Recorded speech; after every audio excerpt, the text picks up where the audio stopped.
tema dessa noite, para dizer a verdade para vocês, ele me foi suscitado exatamente ontem à noite conversando com a minha esposa, com a Michele, né?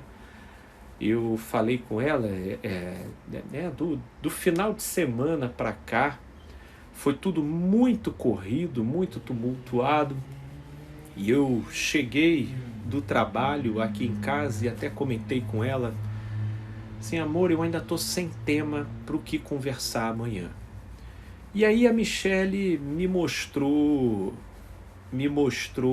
uma matéria que inclusive está repercutindo bastante aqui no Brasil recentemente, relativo aí à desventura de um grupo de adolescentes que resolveram entre si testar se eles eram psicopatas ou não, ok?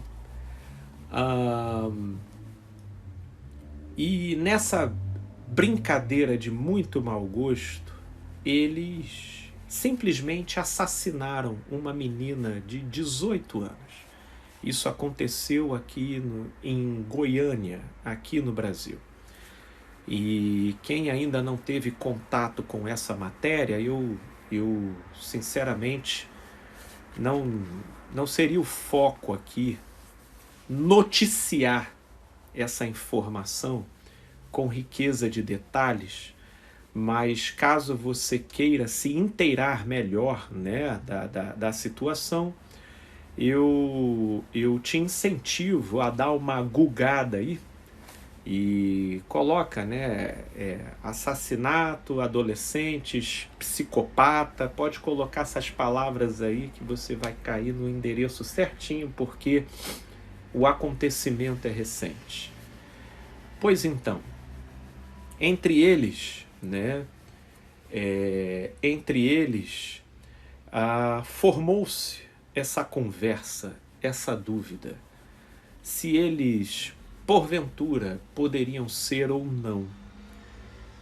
Mas obviamente, para eles terem chegado a vias de fato,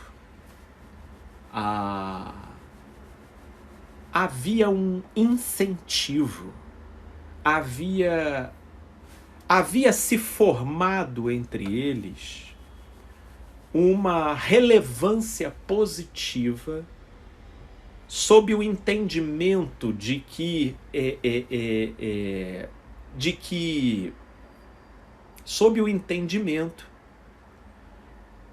psicopatia possa ser uma qualidade que enobrece o sujeito, que de alguma forma empodera o sujeito. E então, motivados por essa leitura, por esse incentivo e por essa fantasia imaginária, esse grupo embarca num acordo maléfico de colocar em prática um exercício na direção de testar se todos os envolvidos estariam alinhados com esse ideal fantasiado pela imaginação daquilo que eles, na sua própria distorção, pensavam que seja a psicopatia. Portanto, inclusive hoje, conversando com uma pessoa que chegou e me perguntou, Felipe, qual vai ser o tema da live de hoje? E aí eu falei que seria esse, disse em relação à notícia, e essa pessoa muito querida, com quem eu estive conversando hoje, ela me disse, Felipe, interessante isso que você está falando. Ela é professora, né? Ela dá aula na rede municipal de Duque de Caxias, aqui no Rio de Janeiro. E ela disse, Felipe, é interessante porque eu venho percebendo, né, naquilo em que eu vou olhando o comentário dessa faixa etária da adolescência, como que ultimamente eles estão idealizando essa ideia fantasiosa que eles fazem em torno da psicopatia, em torno do psicopata, né? E aí, quando esse tema surge, você vê comentários que, dependendo do ponto de vista, você fica achando meio surreal a coisa, porque são comentários do tipo, puxa, mas... eu acharia interessante namorar um psicopata. Mas eu gostaria. Na verdade, quem dera eu fosse um psicopata, né? Será que eu sou e tudo? Poxa, eu gostaria de encontrar um psicopata. E aí, comentários dessa natureza, né? E que, obviamente, eu fico propenso a acreditar e abraçar a certeza que, particularmente, quase nenhum deles possui certeza do que psicopatia de fato seja, né? Mas é interessante vê-los, vou usar até a palavra que a pessoa que conversou comigo hoje falou, nessa romantização da psicopatia como algo almejável, como algo traduzido e pensado como um certo ideal. E aí, agora, culminando nesse tipo de crime que acontece em Goiânia, eu acho de uma relevância considerável a gente trazer esse tema para reflexão, porque embora eu esteja aqui delimitando a coisa na faixa etária da adolescência, vocês, por favor, vocês não perderão por esperar, porque certamente isso terá uma pertinência, inclusive para a fase adulta. E a gente vai chegar lá. Eu quero poder construir isso de modo a que esse evento, que aparentemente, num primeiro momento, sugere ou nos leve a pensar de que foi apenas uma maluquice de mau gosto perpetrada por crianças alienadas e adoecidas, mas na verdade esses acontecimentos bizarros não na exatidão, na literalidade da sua bizarrice, mas na sua representação simbólica e levando em consideração o degradê, as diversas nuances que podem gradativamente se distanciando daquele caso bizarro até chegar a determinados pontos e traços que possuem total equivalência a dramas, dilemas, fantasias e imaginações que ficam passando aqui pela nossa cabeça. E que a 3x4 eu estou conversando com gente que fica passeando e flertando na sua mente, na sua imaginação, com pensamentos e sentimentos que, obviamente, o sujeito às vezes vai passar a vida sem nunca desenvolver aquele tipo de comportamento que foi perpetrado por esses adolescentes. Mas existem questões que podem levar a gente a refletir e a repensar. Portanto, psicopatia. O que é isso, né? Hoje, a psiquiatria sabe muito bem que isso tem a ver com distorções na configuração cerebral. E no modo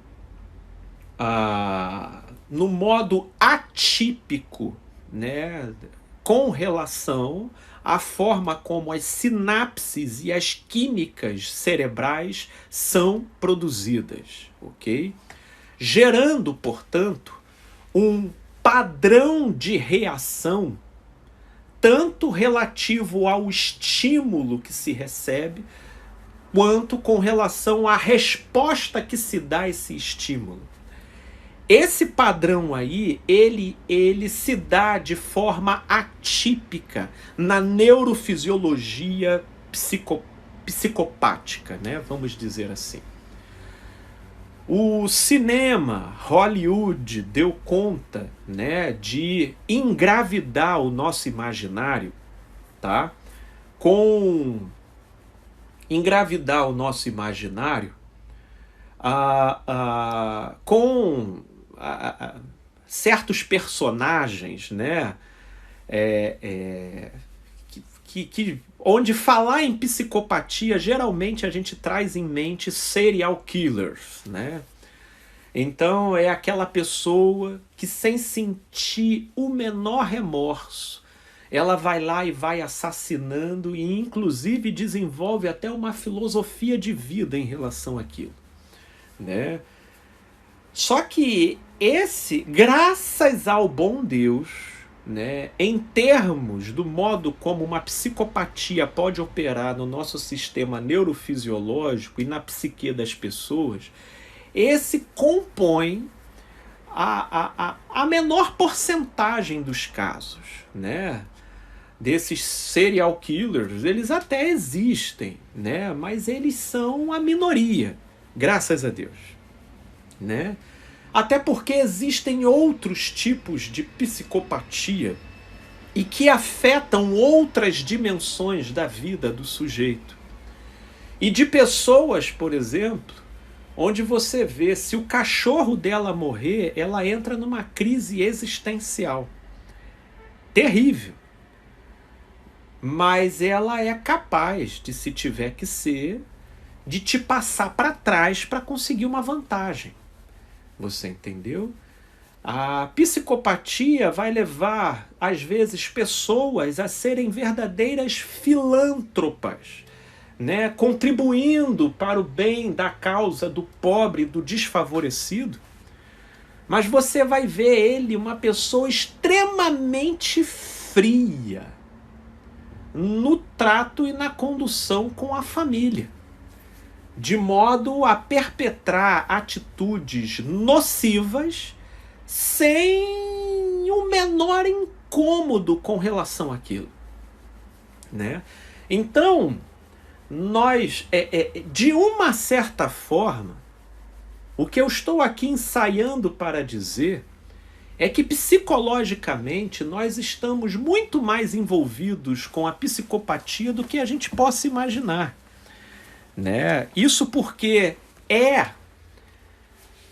compõe um quadro de frieza e que, na sua multiplicidade de interferência e atuação na nossa psique, pode levar a gente a uma extrema dificuldade de criar empatia com a situação e com a causa do próximo. Portanto, você pode ter os psicopatas orgânicos, que são esses que dispõem de uma configuração cerebral diferenciada, e você pode ter os psicopatas situacionais, que são aqueles que são forjados pelas circunstâncias, né?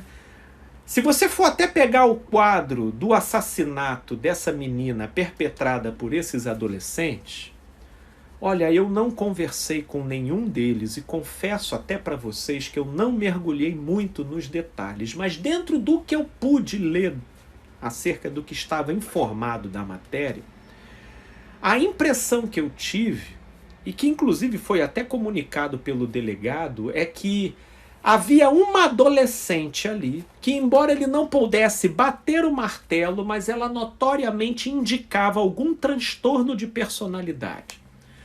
Portanto, se pudéssemos pensar em termos de uma psicopatia orgânica relativa a uma configuração diferenciada no cérebro, ali estava cometida em apenas uma integrante do grupo. O restante, eles se psicopatizaram circunstancialmente. Felipe, como é que a gente se psicopatiza circunstancialmente? Ora, em primeiro lugar, precisa de uma considerável cota de sugestionabilidade, ok? Você, uma pessoa com uma estrutura egóica muito fragilizada, com uma autoestima muito propensa à dependência, altamente impressionável com o meio, tanto quanto altamente dependente do feedback e da afirmação que o grupo ao qual você pertence te dá, de modo que, com essa configuração subjetiva, isso não te torna em si um psicopata orgânico, mas dependendo do grupo onde você está inserido, pode te conduzir para uma psicopatia circunstancial, que é aquela onde você, absorvendo e mimetizando a atmosfera do grupo, você é levado pela onda do momento, perpetra aquela barbaridade, mas depois, quando tudo se desfaz, a sua ficha cai e aí você entra na mão do seu algoz interior, que vai te triturar até que o último centavo seja pago, né? Que me parece ter sido o caso de um dos jovenzinhos que estavam dentro do carro onde o assassinato ocorreu. Porque, segundo relatos na reportagem, a mãe da menina que foi assassinada recebeu a mensagem de uma das adolescentes, né? Trazendo um pedido de desculpa, porque ela já não estava mais aguentando de ser consumida pela culpa, porque ela entendia que ela podia ter evitado aquela barbárie, mas ela não evitou. Ela não foi lá, ela foi lá e não fez, ela não evitou a coisa. Ela permitiu e aquilo estava consumindo ela por dentro. Ora, esse fenômeno ele não é isolado lá. Você quer ver outros ambientes que, pelo modo como os indivíduos se interconectam, aquilo forma uma atmosfera coletiva e que inebria as subjetividades individuais, formando uma identidade à parte acerca daquilo que cada integrante por si jamais imaginaria que seria capaz de fazer. Mas uma vez inserido dentro daquele grupo, eles acabam fazendo. Que é o que eu estou aqui denominando de psicopatia circunstancial. Né? Por exemplo, quando o sujeito está dentro de grupos de torcida de futebol. Né? Não foram poucas vezes que, assistindo o noticiário, você, e aqui eu vou me lembrando de algumas, cuja montagem da notícia era a seguinte: fulano matou violentamente ciclano. E aí foi-se averiguar a vida de fulano que matou ciclano, e esse fulano era, pelo incrível que pareça, gente boa. Né? Foi-se entrevistar amigos e familiares e estava todo mundo de boca aberta como que aquele fulano foi capaz de cometer aquela barbaridade. Isso é uma psicopatia circunstancial. Certamente ele estava inserido dentro de um grupo, não raramente um pouco mamado, né? E inebriado por aquela atmosfera de virilidade, de agressividade, de empoderamento, de onipotência, que são influências que causam um inebriamento extraordinário, de forma a turvar e obnubilar o discernimento da consciência. E aí, dependendo do nível de entrega e de sugestionabilidade do sujeito na sua relação com essa atmosfera, com essa influência, ele entra no espírito da coisa, se deixa levar é tomado por um ímpeto, ele é possuído por aquele clima, e ele só vai retomar o juízo depois que aquilo tudo passa, depois que aquilo tudo acalma, depois que aquilo tudo desfaz. E aí na brincadeira ali, tem lá um defunto, foi ele que matou, dando paulada na cabeça. Ao ponto de quando chegou na cadeia, ele ficou lá perguntando: por que eu fiz isso? Esses daí é o que a gente chama de psicopatia circunstancial. Por exemplo, aonde mais a gente assiste isso? Antes a gente via isso com frequência, né? A gente assistia isso com frequência em rixas de torcida de futebol. Hoje não é incomum de a gente assistir esse mesmo fenômeno em rixa de grupos grupos políticos e ideológicos opostos entre si. Se mete lá para você ver. Cada qual abraçando a convicção de deter a certeza do que é o melhor para o Brasil. Nossa, eles são tomados pela possessão, sabe, de uma sensação messiânica e que acabou.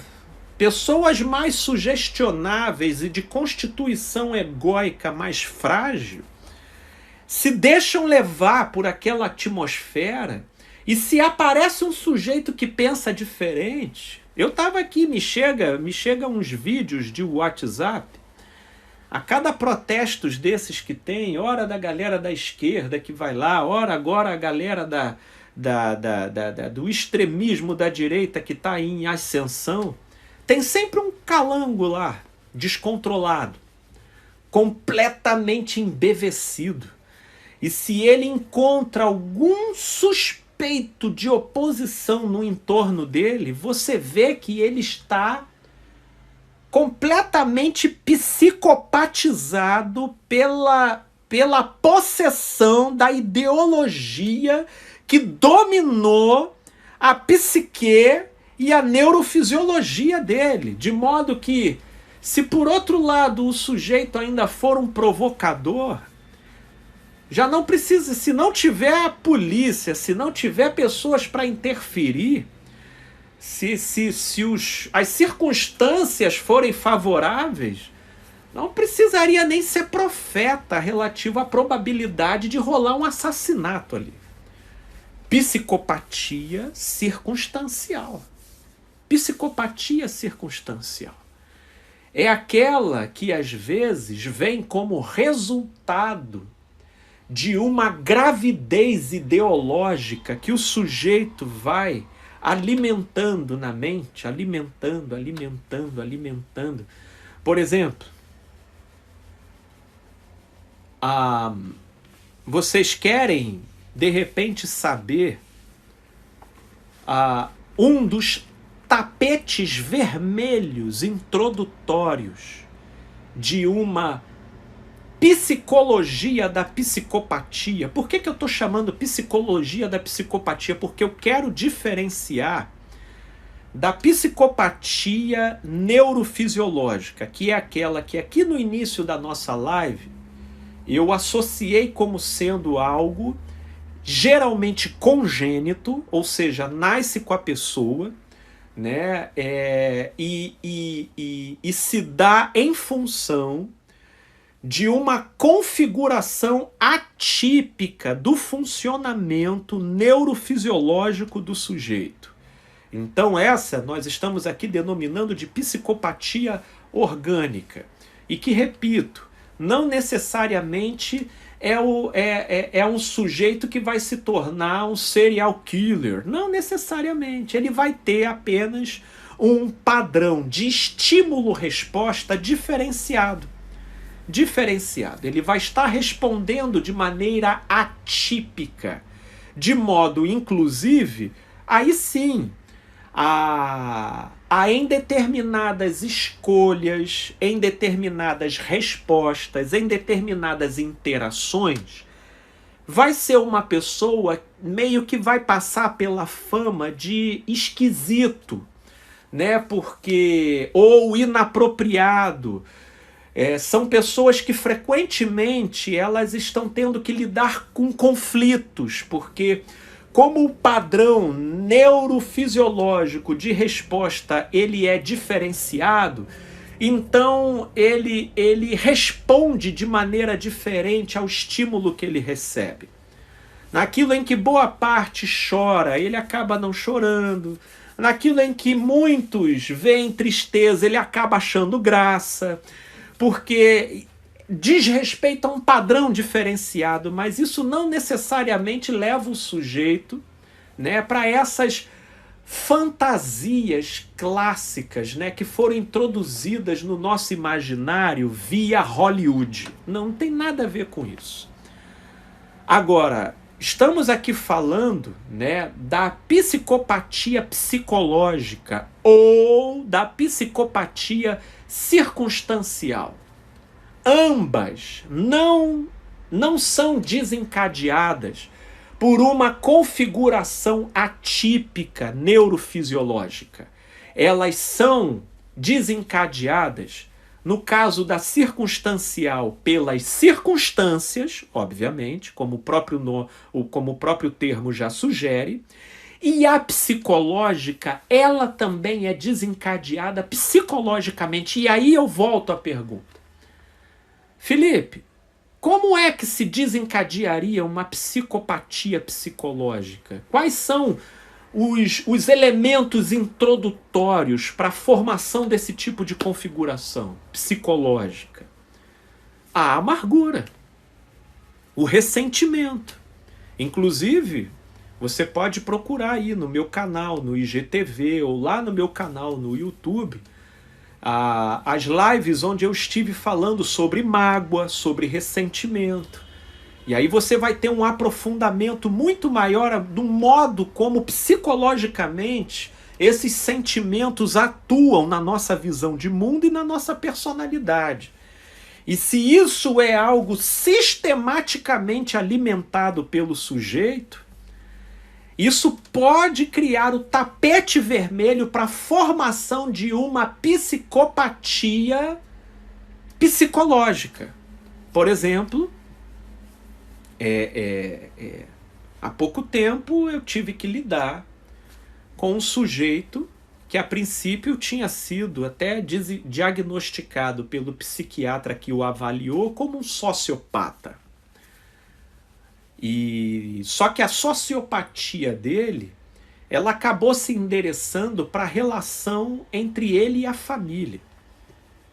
O cara, ele não tinha a menor dó e nem piedade de entrar dentro de casa, de espancar a mãe, de espancar a avó e tirar dinheiro delas. Agora, do lado de fora desse contexto, ele era um sujeito acima de qualquer suspeita. Ele era um sujeito acima de qualquer suspeita. Gente boa. Um ou outro tinha uma diferençazinha com ele aqui e acolá, mas em geral ele era um sujeito relacionável, tanto que tinha namorada, tinha tudo. Mas com a família ele desenvolveu essa psicopatia psicológica. E qual foi o elemento que trouxe o tapete vermelho para a formação dessa configuração no sujeito? O ressentimento, a mágoa e a autovitimização. Pelas coisas que aconteceram no passado, pela inabilidade da mãe em lidar com eles na condução com um pai extremamente difícil que eles tiveram, parece que eram 2 irmãos, um conseguiu elaborar aquilo e tornar aquilo como material para o seu próprio crescimento pessoal, mas no caso desse rapaz, especificamente, aquela história virou razão para ele ficar lambendo as suas feridas e cultuando a sua própria vitimização, de modo que, para ele, a coisa mais importante passou a ser a sua própria dor, de modo a ele se fazer o vingador da própria mãe e da avó, que só porque elas não o preservaram daquilo que ele passou, então elas eram obrigadas a compensá-lo de todas as formas possíveis. Olha os desdobramentos que mágoa e ressentimento vai provocando dentro da gente.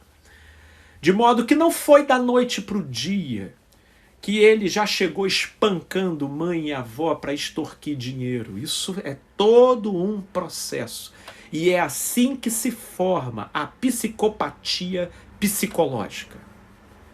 Vocês pensam que não, mas, por exemplo, existe muita gente que por causa de traumas afetivos, estão forçando para si mesmos psicopatias relacionais. Aí agora nós vamos entrar no início do que nós estávamos falando aqui nessa live em relação ao que acontece com os adolescentes.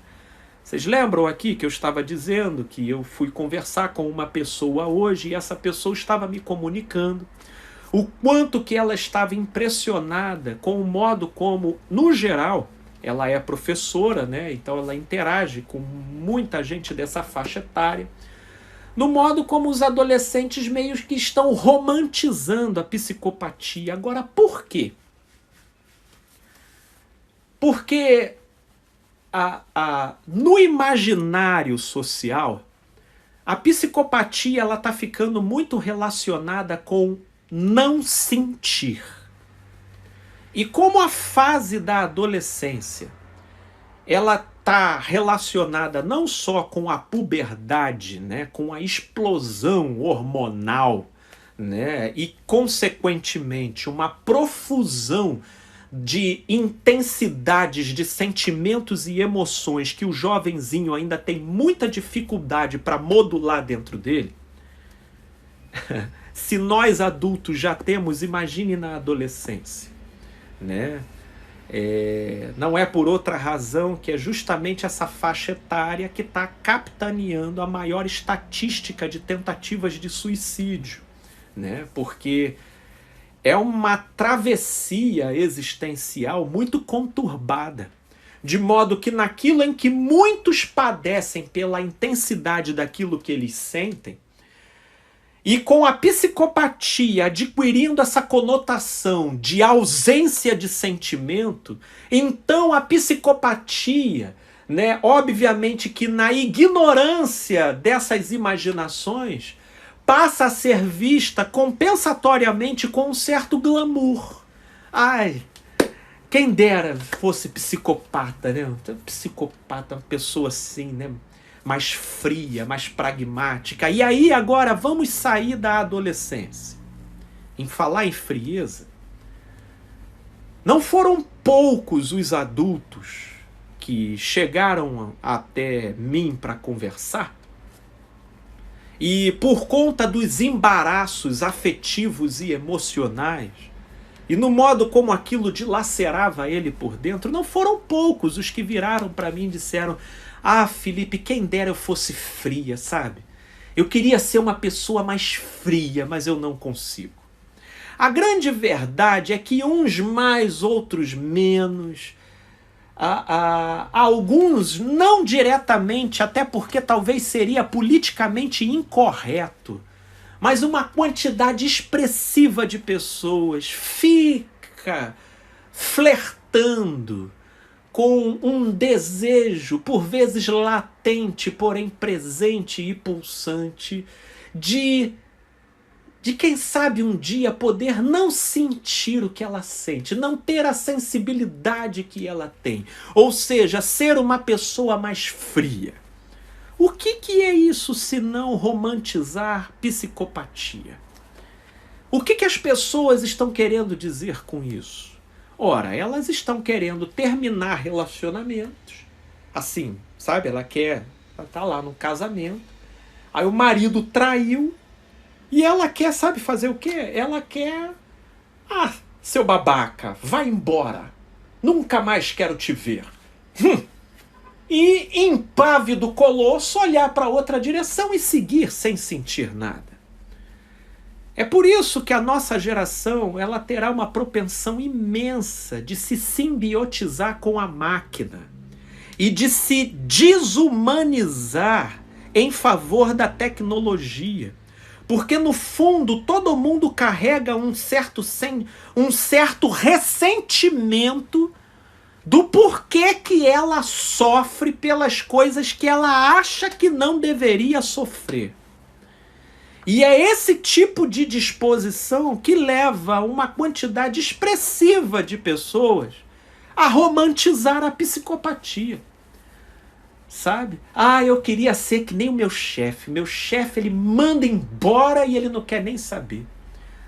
Né? Nós estamos vivendo na era da idolatria da frieza, onde sensibilidade e sentimento estão sendo cada vez mais associados com fraqueza. E aí eu não preciso falar da outra quantidade expressiva de pessoas que chegam até mim completamente ressentidas consigo mesmas porque elas choram. Ah, Felipe, eu não gostaria de chorar. Eu falei, meu Deus, você tem algum problema em rir? Não, em rir não, mas em chorar, não chorar. E por quê? Ah, porque chorar é fraqueza. Quem disse? Isso está no seu olhar. E disse Jesus, se os teus olhos forem bons, todo o teu corpo será luz. Mas se os teus olhos forem maus, até a luz que há em ti será trevas. E o que eu acho extraordinário em Jesus é que ele mesmo diz, felizes são os que choram. Mas para essa geração, chorar é sinal de incompetência, de ignorância na gestão emocional, de fraqueza e de imaturidade, de coisa que ela precisa resolver. Ora, para quem carrega esse tipo de construção de visão de mundo, é uma pessoa que no fundo vai sempre carregar uma admiração tácita ou escrachada por psicopata, conforme é idealizado na fantasia do imaginário coletivo. E aí é por isso que eu digo que esses eventos bizarros que acontecem e ganham, né, repercussão, ampla repercussão, eles carregam uma mensagem extraordinária para a gente refletir, porque veja como que de uma certa forma, direta ou indiretamente, isso atravessa uma série de detalhes e de nuances do nosso próprio dia a dia. Ah, meus amigos, sentimentos não... Portanto, eu quero deixar aqui uma mensagem para você, adolescente, para você, adulto, para você, pessoa. E que dentro de todo esse contexto que eu abarquei e eu conversei aqui, e se direto ou indiretamente, um pouco mais ou um pouco menos, você se identifica com o que eu falei aqui, deixa eu te falar uma coisa. Não fica se ressentindo da sua sensibilidade. Não fique associando frieza como maturidade. Não fique associando choro, tristeza e sensibilidade como fraqueza. Porque esse tipo de interpretação, ele está muito mais vinculado à distorção do nosso próprio olhar do que o verdadeiro significado que essas prerrogativas possuem na vida. Porque bem-aventurados são os que sentem, são os que choram. Agora, pensa numa bicicleta, ok? Ninguém pode ter a pretensão, uma vez que nunca tenha subido em cima de uma bicicleta, de já subir para nela andar e no dia seguinte já está começando a fazer pirueta, andando sem segurar as duas mãos e fazendo movimentos. Não, não tem como. Aprender a andar de bicicleta inclui a probabilidade de tombos, de arranhões, de desequilíbrios, de medo e de uma série de fatores de natureza desconfortáveis, porém, que gradualmente com o treino, o exercício e a persistência da pessoa interessada em aprender a andar, esse desconforto vai dando espaço, né, para o surgimento de uma habilidade que é conquistada. E é assim que funciona na nossa interação com os nossos sentimentos.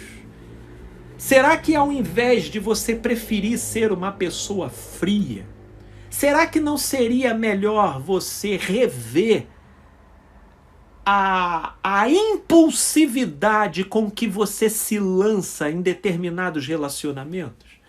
Será que não seria interessante você refletir sobre uma maior seletividade em relação à qual você se entrega a determinados padrões de pessoas que se aproximam da sua vida? Né? Porque quando a gente fala que eu preferiria ser uma pessoa fria, no final das contas a gente quer mutilar a nossa própria alma só para a gente não rever as nossas próprias escolhas. Quando, na verdade, em boa parte dos casos, são as nossas escolhas que sabotam a nossa própria realidade, levando os nossos sentimentos a reagirem de forma inadequada. É ou não é? Se você for um pouco honesto e olhar para o todo da sua vida, olha, é que em psicologia eu nunca generalizo, porque sempre há exceções, mas eu posso assegurá-los de que isso que eu estou falando aqui compõe a maioria massacrante dos casos, né? E aí, por exemplo, eu tenho aqui a colocação da querida Aline Coutinho, uma amiga sempre que pode, presente aqui nas lives. Querida Aline, muito obrigado pela sua presença, minha amiga. E ela colocou aqui, eu sou extremamente sensível. E aí na parte de baixo ela acrescenta, mas já me peguei falando isso sim. Não fria, mas menos sensível e emotiva. Pois é, Aline. Esse é o X da questão, porque no final das contas, né, a gente coloca fogo na floresta e depois espragueja o fogo porque ele é quente. Esse fogo não poderia queimar menos? Não, mas a gente tem que rever a coisa numa outra direção, né? Numa outra direção. E eu posso dizer para você, querida Aline, tanto quanto, até porque o que a Aline aqui colocou perfaz o caso de tanta gente. A sua sensibilidade não é o seu problema, é justamente a sua riqueza. Esse é um capital que dinheiro algum nesse mundo pode pagar. Só que, assim como a gente não consegue pressupor 10 bilhões de dólares nas mãos de uma criança, a gente também não pode pressupor um potencial imenso sem que a consciência não se desenvolva para dele desfrutar da melhor maneira possível. Portanto, aquilo que se torna necessário para que a gente possa melhor lidar com a nossa realidade anímica, muitas vezes não é a amputação, mas é o aprimoramento daquilo que hoje é chamado de inteligência emocional, mas isso não é dado, isso é desenvolvido. Olha, eu digo para vocês que um dos maiores galopes de amadurecimento que eu tive foi quando eu me conscientizei da intensidade emocional que eu carrego. Porque foi quando a minha ficha caiu em relação a isso, que aquilo que as pessoas, o mundo considera como normal, eu bati o olho e disse, aquilo não é para mim. Né? Olha, eu tenho certas intensidades que, por exemplo, no plano relacional das coisas, né, parece existir aí um verdadeiro protocolo relativo a como um relacionamento começa. Então você tem que começar sem dar nome aos bois, você tem que começar de leve, entendeu? Sem falar, a gente está primeiro saindo e sem compromisso para ir, sem compromisso para cá. Ninguém posta foto nenhuma em rede social, não posso nem mencionar isso para a família, porque se eu disser para o outro que eu já citei ele para minha família, eu estou pressionando ele. Então, não pode. Isso são os protocolos que, sinceramente, olha, se todo mundo bate palma para mim isso não funciona relativo ao modo como as minhas intensidades funcionam. E aí vocês vão me chamar de maluco, mas olha, antes de eu dar o primeiro beijo na mulher que hoje é minha esposa, eu pedi ela em namoro. Você quer namorar comigo? E como, né, isso nunca tinha acontecido com ela, de um cara, né, tudo bem que não era a primeira vez que a gente estava saindo, embora foi a primeira vez nesse sentido afetivo. A gente já tinha tido conversas, nós já tínhamos tido encontros entre amigos, já tínhamos tido algumas trocas, né, de bate-papo. Mas no primeiro encontro romântico, eu já pedi ela em namoro. Isso, com certeza, com ela nunca tinha acontecido, tanto que ela começou a rir, mas graças ao bom Deus aceitou, né? E por que que isso é um ponto fora da curva? E por que que eu fiz isso? Eu fiz isso em nome e em respeito ao modo como as minhas intensidades funcionam. Porque se eu não faço isso, eu aguço dentro de mim certas inseguranças, certas ansiedades, e que eu considero desnecessário ter que ficar fazendo gestão dessas coisas, de modo que, se a outra pessoa puder estar de acordo comigo neste ponto, então vamos por essa direção, ainda que isso destoe os protocolos moralmente estabelecidos no momento em relação a como se inicia um relacionamento. Então isso daqui eu só estou dando um exemplo do como faz toda a diferença, você ter consciência de como funciona as suas intensidades. Mas geralmente o que a gente faz? A gente sabe que é sensível, a gente sabe que é intenso, a gente já teve histórico de ciúmes incontroláveis, mas com quem que a gente vai se namorar? É com o mulherengo não resolvido, garanhão, e que você encontrou no Tinder. Aí eu fico falando, né? É a pessoa chegar no hospital com queimadura de 3º grau e ainda segurando um maçarico aceso na mão. Mas meu filho, como é que eu vou cuidar de você se você não larga esse maçarico, meu Deus do céu? Né? Como é que você quer curar de feridas se você mesmo fica se apegando àquilo que te fere? E aí, quando a gente fica fazendo isso, acaba não tendo outra alternativa a não ser a gente desejar ser frio. Ser frio. Porque a grande verdade é que, por exemplo, no trato com parentes, Felipe, eles me fazem de gato e sapato. Eu falei, pois é, você já experimentou dizer não? Felipe, mas eu não consigo. Eu preferiria ser mais frio. Não, mas você não precisa ser mais frio. Basta você dizer não. Né? Se você falar não, você vai poder continuar sendo sensível e prezar pelo respeito da sua própria sensibilidade, a começar por você mesmo. Olha que interessante. Dizer não é uma arte extraordinária na direção de preservar a sua sensibilidade. Né? Eu pedi muito essa graça a Papai do Céu, sem que isso não me furtasse da misericórdia. Mas aprender a dizer não me foi fundamental para que eu pudesse estabelecer as fronteiras adequadas para o melhor funcionamento da minha intensidade emocional. Entende?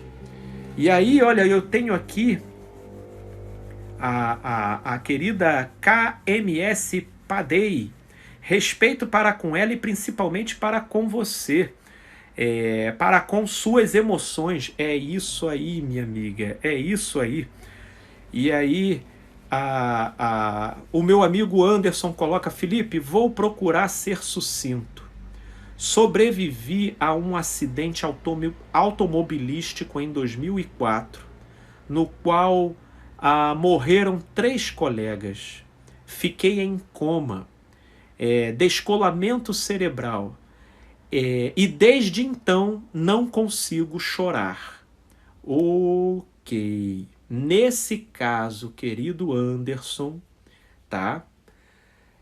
Nós definitivamente não podemos incluir o seu caso, nem de longe, em qualquer que seja a definição de psicopatia.